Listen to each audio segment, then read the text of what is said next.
الحمد لله رب العالمين والصلاة والسلام على سيدنا محمد وآله وصحبه أجمعين اللهم علمنا ما ينفعنا وانفعنا بما علمتنا وزدنا علما وعملا يا رب العالمين أما بعد.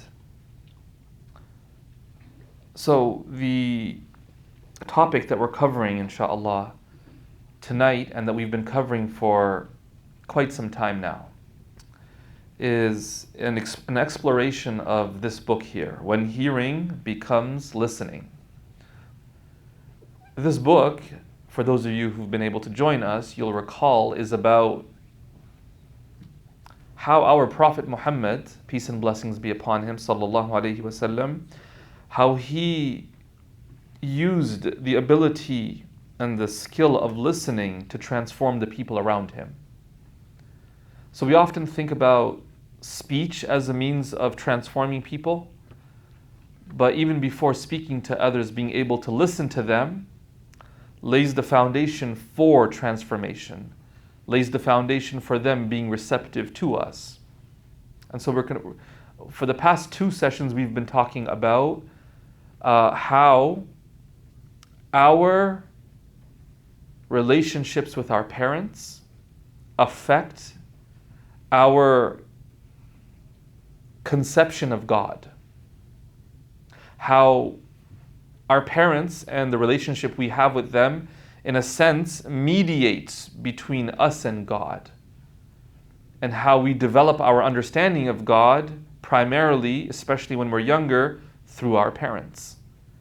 And the author then extended that discussion to attachment styles. That our attachment style to our parents will impact our ability to attach ourselves, metaphorically speaking, to God. So that was the discussion for the past 2 weeks. Now we turn to a topic, or discussing the concept of trust. That if someone is securely attached, then they can trust. Because if we're talking about trust, what are we talking about? When one person trusts another, what are some essential elements to that dynamic? Anyone? Yeah. Predictability. Can you tell me more about that? So if the people that you're supposed to trust is not predictable, right? Like you cannot, like you don't have stable grounds to be yourself and also grow and nurture the way you need to be. Okay, so them being unpredictable does not provide stable grounds for you to then take risks and chances. Right, absolutely. So they need to be reliable. Yeah. On the same topic of predictability, if you've seen patterns in this person before that you cannot trust them. A history. There has to be a history of reliability. Not just that they tell you that I'm reliable. Right, there's a history. There has to be uncertainty in the situation. If there's no uncertainty, there's no need for trust. We trust, and the opportunities for trust arise when there's uncertainty. Uncertainty in what sense? If someone says, trust me, I'll take care of it, what's the uncertainty? Will the job get done? You don't know. See, if you are going to get the job done, then there's not as much uncertainty, because in your head, it's on me and I'm just going to go do it. And hopefully you trust yourself. Right? In the face of, will I do it? Will I not? If you trust yourself, then you will have no worries. It'll feel pretty certain. I'll go do it. But with someone else, there's always this possibility that what? They don't do it. So trust, an essential ingredient, will always be uncertainty. There has to be uncertainty there. Now, when you're securely attached to someone, you've learned to trust. You have practiced trusting people. Then that trust, you can now translate it from people to God. You can translate it from people to God. So let's talk about that. The author, he says, when we think of teaching our children the concept of trusting in Allah, in God, we seldom reflect on the fact that as their primary caregivers, the best way to help them develop trust is to be trustworthy and reliable parents ourselves. Think about that. You want your kids to trust God? Well, when you consider secure attachment, you consider your role in shaping the way your kids think about God, well then, the best thing you can probably do to help them develop that trust is to be trustworthy. You want them to see God as compassionate, well then as a parent, you need to demonstrate compassion. You want your children to believe that God is merciful, well you have to demonstrate mercy. That's kind of the theme that's underlying the statement here. Whatever attribute of God you want to teach your kids and have them understand from God, well, you have to model that as a parent. So this means, now here's where it gets worrying. This means that caregivers who have insecure attachment styles cause their children to be less receptive to beneficial information. Why? Because the parents, they're insecure in their attachment, so then they're very suspicious by their nature because they don't trust. Have you ever seen that? Where a parent's very suspicious of people and they bring their kids up to believe that about the world? Is that you can't trust anybody. Only family. Only family. What's really interesting is because the family themselves sometimes don't trust, it becomes really awkward. Because the kid's been taught not to trust anybody outside except family. When the kid tries to trust the family, they're not met with trust. They're met with suspicion. Because that's kind of the default way everyone in the family functions. And so parents who don't trust will breed suspicion in their children. And then those children will grow up and have a more difficult time not being suspicious of those who wish well for them. And that's really challenging, because that could go on into adulthood, where you just don't trust people. And there's always going to be uncertainty in life. So there's always going to be a need for a certain degree of calculated trust. It should be calculated. It should be calculated. But at some point you have to trust. And for many of us, that's what we're struggling with. We're struggling with the ability to trust. Not only God, but to trust human beings. We've never learned to trust. We grew up suspicious. And, it takes time. It takes time. SubhanAllah, human beings are so fascinating because let's say you meet somebody who's finally just so reliable. There starts to exist a certain degree of uncertainty there as well. What's that uncertainty? Think about this. You have this one person who their whole life has been suspicious. They finally meet somebody who's really reliable. So one of the first responses or reactions they have is what? It's too good to be true. No, you can't be that. I'm just waiting for you to show your true colors. That's the uncertainty right there. Will this person eventually show their true colors? They're not sure. Is this actually who they are? Day in and day out, the other person proves to them, this is who I am, this is who I am, this is who I am, this is who I am. And this person's like, yeah, but I'm still waiting. I'm just waiting. And there's uncertainty. And that can really weigh on you. That can really weigh on you. And you know what people will do? They'll self-sabotage. They'll provoke. No, I've seen this happen. I've seen people provoke to bring out the expected response. And then they blame. See, I knew it. It's like, no, but you provoked. Why? Because the uncertainty of whether or not eventually this person's going to betray me was too much for you to handle. So you'd rather have the certainty of betrayal than the uncertainty of loyalty. This is where you start to realize, wow, suspicion and lack of trust is such a deep issue. And It keeps you safe. That's one thing though. Suspicion can keep you safe, which is why it's a catch-22. On the one hand, it keeps you safe, but then it keeps you safe from good people. Not only from the bad people, it keeps you safe from good people. We'll talk about that as we go forward. So that's something to start thinking about, guys. Is what's your relationship with trust? Are you able to trust? Just friends. How do you think about the world? Is everything just by default? Really, really deceiving until they can somehow prove to you. That's the thing, right? Someone who's suspicious will say, no, I'll trust when they show me. But what does it take that they show you? Because there's always the possibility of showing their colors. Do you understand? The Prophet ﷺ taught us the believer is not somebody who is by their nature suspicious.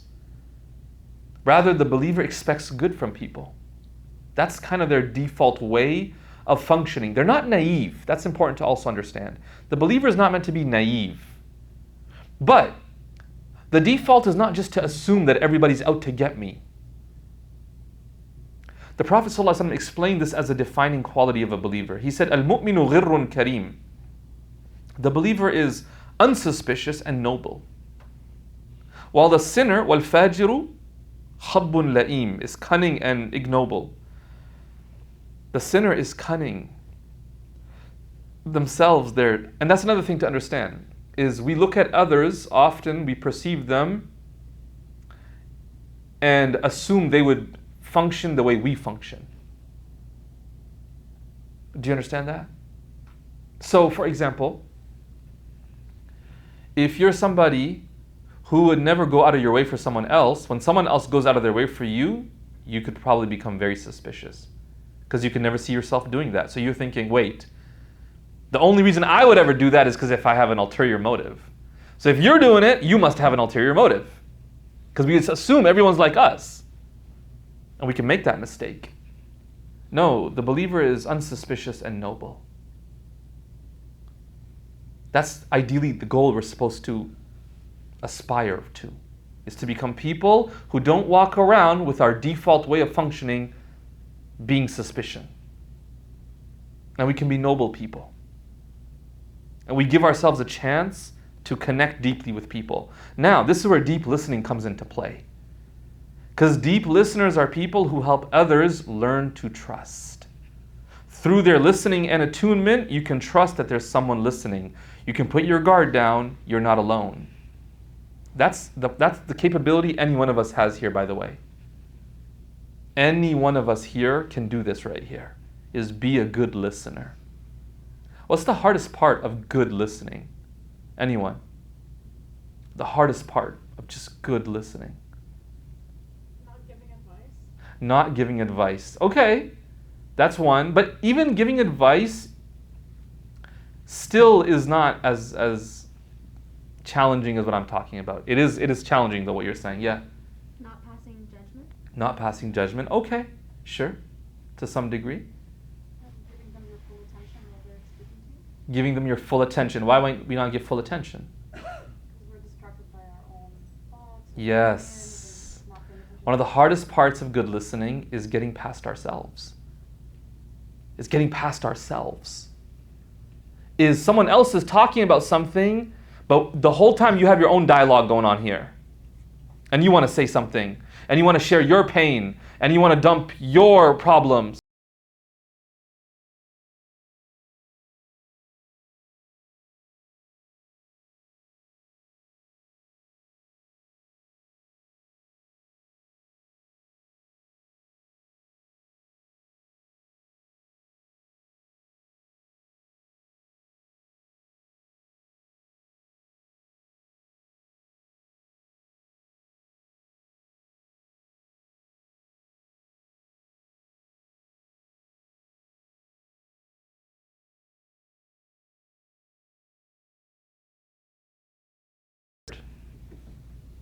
And I say this not as like a personality trait. I say this as even just a state that you might have. You could have someone who's a really good listener. Catch them on a bad day, they're probably not going to be a good listener.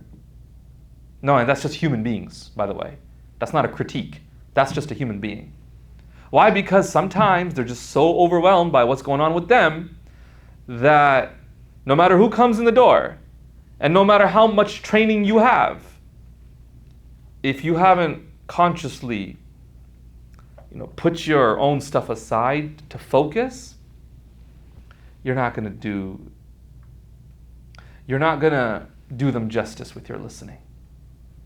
And that's why if you ever seen therapists and counselors, they'll always take a break between sessions, like a buffer period, 10, 15 minutes, to just kind of regroup, make sure that they don't bring any of their own stuff into the session. Deep listening. Because when you listen deeply to someone, subhanAllah, it's so powerful. You're kind of putting your own self aside and you're like getting into the ditch with them. You're extending a hand and you're just fully in their service. And the way that validates someone's existence, not even their experience, just the fact that wow, I am worth someone's time. That for 1 hour, this person did not look anywhere else, didn't check their phone, didn't talk to anybody. They were just focused on me. That means I'm worth at least 1 hour of time. And for people who think they're worthless, that's a lot. That means so much to them. So now the author moves on to talk about what he calls understanding relational layers. Because here's a challenge, guys. How many of y'all have experienced this? You want to be a good listener. You want to be supportive. But for how many people can you do this? Do you understand?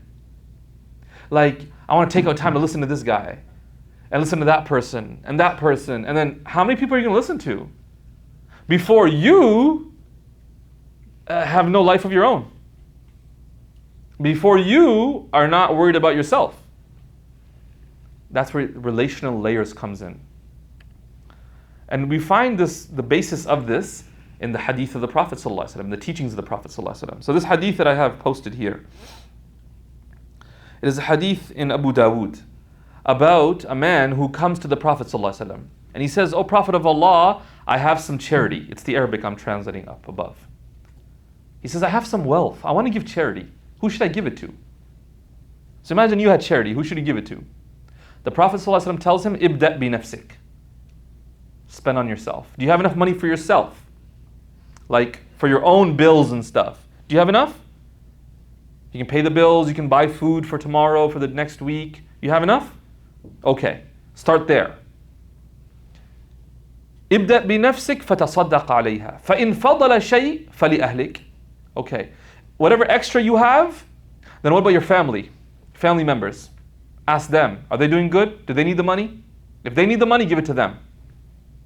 If they don't need the money either, okay, fine. Your extended relatives, worry about them. And if not, then, further and further. You keep moving further in the relations. And so, what's the teaching here? The teaching is, we have to understand that time and attention are limited. In your life, you only have 24 hours every day. Only 7 days in 1 week. And your attention span is also limited. You cannot give everybody that you come into contact with equal attention. No human can do it. It's just not humanly possible. So then, where do I direct my attention? And where do I put my time? Limited resources. I have to allocate it with a strategy. So Islamically, the Islamic principles of rights and responsibilities place the greatest rights upon us regarding those within our immediate family circles. Does that make sense? And there's a hadith in Bukhari, the wife of the Prophet Muhammad sallallahu alaihi wasallam, Aisha radiyallahu anha, she said to the Prophet, she said, "Qultu ya Rasulallah, inna li jarain." She said, "O Prophet of God, I have 2 neighbors. فَإِلَى أَيِّهِمَا أُهْدِي." So to which of them should I give a gift? I have 1 gift. Which of the 2 neighbors do I give it to? He said, whosever house is closer to you. Priority here. Whosever door is closer to you, go to that person and give them the gift, because they live physically closer to you. And so you start to see like a hierarchy of who's of most importance to me in terms of responsibilities and rights, and who's not at the same level, right? So we have to have our priorities in order. That's essentially what we're told here, is develop a really clear system of priorities, and accordingly give your time, your attention, spend what you have, devote yourself in accordance to that priority list. Even subhanallah, there's a story of, how many of you have heard the story of the elephants? Suratul Fil. This was before the birth of our Prophet Muhammad sallallahu alaihi wasallam, when a king from Yemen by the name of Abraha, he wanted to come and destroy the Kaaba, right? The house of God in Mecca. And as he's coming, Abdul Muttalib, who's the grandfather of the Prophet at that time, who was in charge of the Kaaba, of the house of God. He was kind of the caretaker of the house of God. So what he did was, he had 200 camels and they were grazing out in the desert. Abraha came, and as he's coming to destroy the Kaaba, he actually captured the 200 camels. So eventually Abdul Muttalib went to go speak to him, the grandfather of the Prophet. He went and to go speak to this king. And it's mentioned in the narration that when Abraha saw him, he was really impressed. Because Abdul Muttalib was like a really, really strong man. And so when Abraha the king saw him, he got down from his throne and he came and sat beside him, and he told his translator, because he didn't speak the language, he said, ask him, what does he want? Why did he come here? So Abdul Muttalib, the grandfather of the Prophet, he says, well, I came to get back my 200 camels. The king goes, man, I'm so disappointed in you. He says, I'm so disappointed. He said, when I first saw you and I saw how you looked, and man, you really made an impression with me. I thought this is like a noble, great man. But here you come asking about your 200 camels? You're not worried about me going to destroy the Kaaba? Like you're not worried about that? And Abdul Muttalib said, the house of God has a God who's responsible for it. The house is God's, so God will take care of the house. The camels are mine. I got to get back my camels. Right? So I'm just worried about what's mine. I don't have to defend the house of God because that's God's house. So that's what he's going to take care of, not me. Priorities, right? What do you take care of? What are you trying to fix in your life? The Prophet taught us that we're all shepherds. We all have people that we're responsible for. If we're all shepherds, then we must be focused on our flock first and foremost. And then any other sheep that are lost or in danger. The more time, this is so important guys, please listen. The more time we spend emotionally investing in people who are in the outer circles, the less time we will have to spend on those who actually need us the most. Look at this. And he's quoting Robert Dunbar's social layering model here. At the beginning is you, in the middle, is you. Then you have like your family and close friends. Then your, best friends, then good friends, then acquaintances, then known names. Right? Layers in terms of importance and priority. The more time we spend emotionally investing in the outer circles, the outer layers, the less time we will have to spend on those who actually need us the most. And I can probably guarantee you, almost all of us will have either experienced or know somebody who complained that their parent had time for everybody else, had money to spend on everybody else, but nothing for the family. Am I right? Everyone seen or experienced? Show of hands. Yeah. What's that? That's a misappropriation of, or misallocation rather, misallocation of resources, of attention and time. Right? So that's what he's trying to tell us. The less time you will have for people close to you when you're spending on people further from you. And so what we have to understand is that as a society, we face a growing epidemic of loneliness. As someone who speaks to a lot of people about different things going on in their lives, this is so true, guys.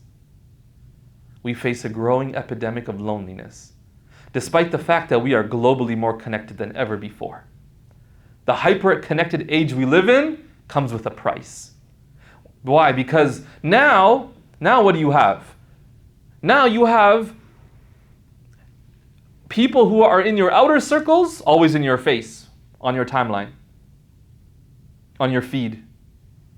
Before you had social media and stuff, who would you be seeing every day most of the time? Your family. And if you wanted to see people in outer circles, you'd have to like go to a different city, right? You'd have to travel to a different country, and then maybe you see them. And so even just by physical location, you just wouldn't see them as much. So you wouldn't be able to invest in and give them time because they live so far. Now, you could be here and you could be spending so much time investing in somebody who lives in British Columbia, in BC. You have the ability to do that now. And it could be in a different country. You have that ability because it's all there, access to all of it. So now we actually have to become very selective, even more than before, with our attention and aware of when we're spending too much time in the circles furthest away from us. Think about the deception people are in when they think if I build up a huge following, that I won't feel lonely. Think about that. If I could just have like 10,000 people following me, then I'll definitely won't feel lonely. But really? You won't? Number one, can you nurture 10,000 relationships? Heck no. Not even possible. And then from the 10,000 people, how many of them are your friends and how many of them are with you for the popularity? So can you trust all of them? No, these are serious questions to ask. So, but this is kind of what we're seeing now. We're seeing people who are not really interested in investing in deep relationships, quality relationships. It's all about quantity. Can I build up the largest following? And yet they feel so empty and they feel so disconnected. Each post will have thousands of likes and yet they don't feel loved. Because what? Loneliness is solved not by forming more relationships, but rather through the development of more meaningful relationships, even if they are few. And some of us, that's what we do in our lives, guys. I'm going to get really real with you now, so good luck. Pull out your life jackets. But some of us, that's what we do. We float around and we just kind of surf the waves of the different friend circles. And we know a lot of people.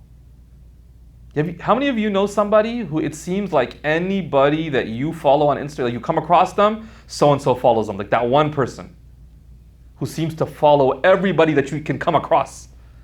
Anyone that's suggested to you by Instagram, like they follow that person. How many of y'all have seen someone like that? You're just like, wow, this person knows everybody. Because yeah, they just, in every circle, they know all these people. What's so interesting is very often those people don't feel deeply connected to many people. Because it's not actually that hard to make a lot of friends, is it? You just have to be nice.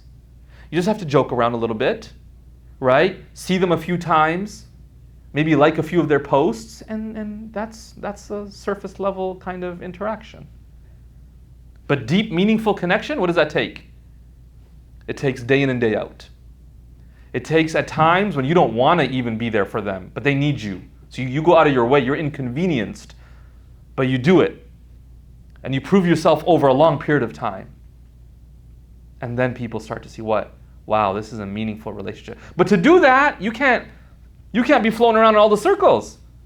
You don't have time for floating around in all the circles. You're busy just with these 5 people who demand so much from you. Right? So here's my question to you guys. And I want you to turn to somebody beside you or close to you. Right? As usual, turn to someone that when you look at them, you don't know who they are. If you see someone and you know who they are, don't talk to them. Okay? But then that one person who knows everybody, sorry, for you, you just got to talk to anybody. But here's the question. What do you think is the key ingredient to developing depth in relationships? What's the key ingredient? What's needed to form depth in relationships? Bismillah, go for it.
All right, let's bring it in, inshallah. Bismillah. So, what did you guys come up with? Anyone want to start volunteering what they discussed? What's the key ingredient, guys? What's the secret? Yeah. Okay, go through difficult times together, struggle together. Okay. Yes, that is something that. But let's explore that. Why? Why does going through difficult times bring people together? All masks are dropped, and it's the raw part that comes out. So then that's the secret ingredient. The difficult times, going through difficult times is just a means of what you're talking about, which is what? The masks being dropped and the raw version of them comes out. Right. Anyone else? Yeah? Vulnerability and reciprocity. Vulnerability and reciprocity. Beautiful, beautiful. What do you guys got? You can't beat them? I didn't know it was a competition. That turned into a competition real quick. Yeah? Anyone else want to share something? Yeah. Like relying on each other, like mutual reliance. Mutual reliance. Okay. Wouldn't there need to be depth for there to be reliance?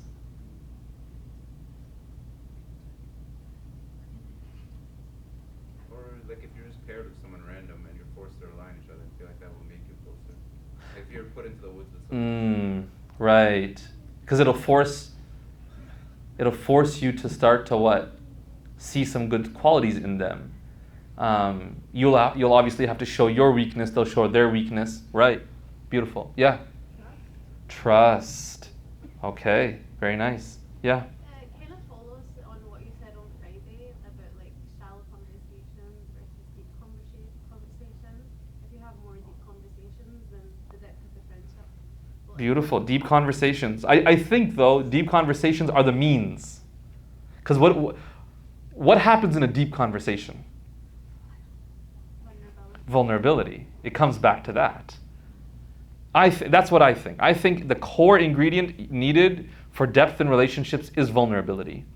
There's one quote that I really, really like that reflects this point. And that is, you only believe that you belong to the extent that you are willing to risk being known. You only believe that you belong to the extent that you're willing to risk being known.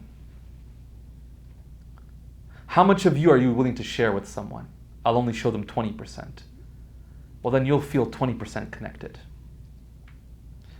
But if you showed 50%, then I'll feel even more connected, because if they accept my 50%, they've accepted more of me. Can I share 90% with somebody? Trusting that they'll accept me 90%? Because here's the thing, right? If someone accepts your 50%, you show them 50% of who you are, you're like, okay, this person likes me, the 50% that they know of me, but I don't know if they'll actually like the other 50%. So then you don't feel like you fully belong. You're like, yes, I belong here, rather 50% of me belongs here. Because I don't know about the other 50, because I haven't really exposed that. I haven't shared that 50%. The people that you're probably closest to are people that you've shared the most with, and they've honored that. They've not shamed you for it. They've not, really used that against you. Those are probably the people that you are closest to. That you feel like you really are just bonded to them.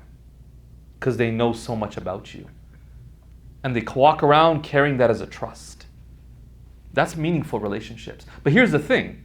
Number one, you have to find the right people who will store that, who will not betray the trust. But two, you also have to be willing to share. So sometimes people will say like, yeah, I don't know, I can't connect with anybody. How much have you shared? And here's the thing, here's where the big deception comes. If you're a really good listener, people will often share a lot with you. So they'll feel really connected to you. But because maybe you don't open up back, you don't feel like you're connected. You don't feel like you belong. And so you walk around feeling like everyone trusts me, and everyone, loves me, and like there's a connection, but I don't feel like connected to anybody.